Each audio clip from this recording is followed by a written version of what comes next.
The Lost Sister, episode 7 of season 2, is widely regarded as the worst episode of Stranger Things, and rightfully so. Its pacing is way off, it doesn't fit into the overarching storyline, some claim it's downright unnecessary. I personally beg to differ. I think it was necessary. However, the way they handled the concept left a lot to be desired.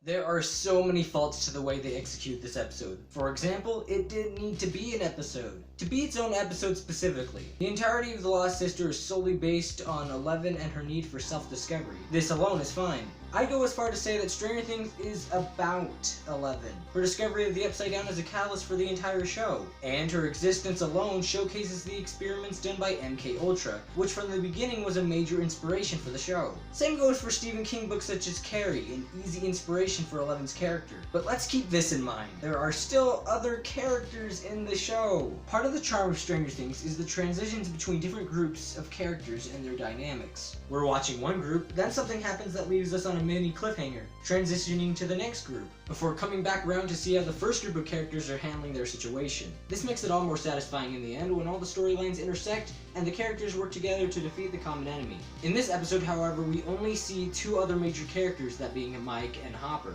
And even then, they only have a small cameo in the void, reenacting a scene from the previous episode. There's also a pacing issue, because whenever we cut from a scene, we always transition back to the same group of characters, and it just feels very unnatural.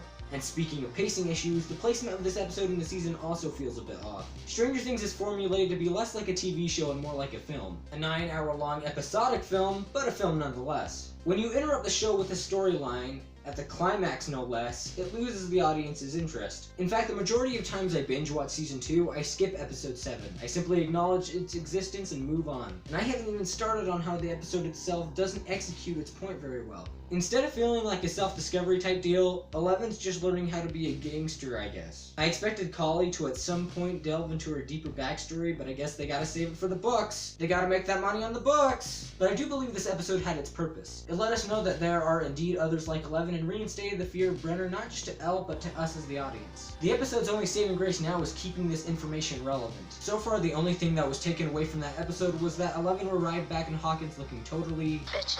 But other than that, they haven't referenced Collie or Brenner or any of those events since. It's easy for the writers to shove these elements under the rug, especially considering the backlash. But if they never mention it again, it really proves this episode was all for naught. And I don't know about you, but I don't think this episode can get any more obsolete than it already has.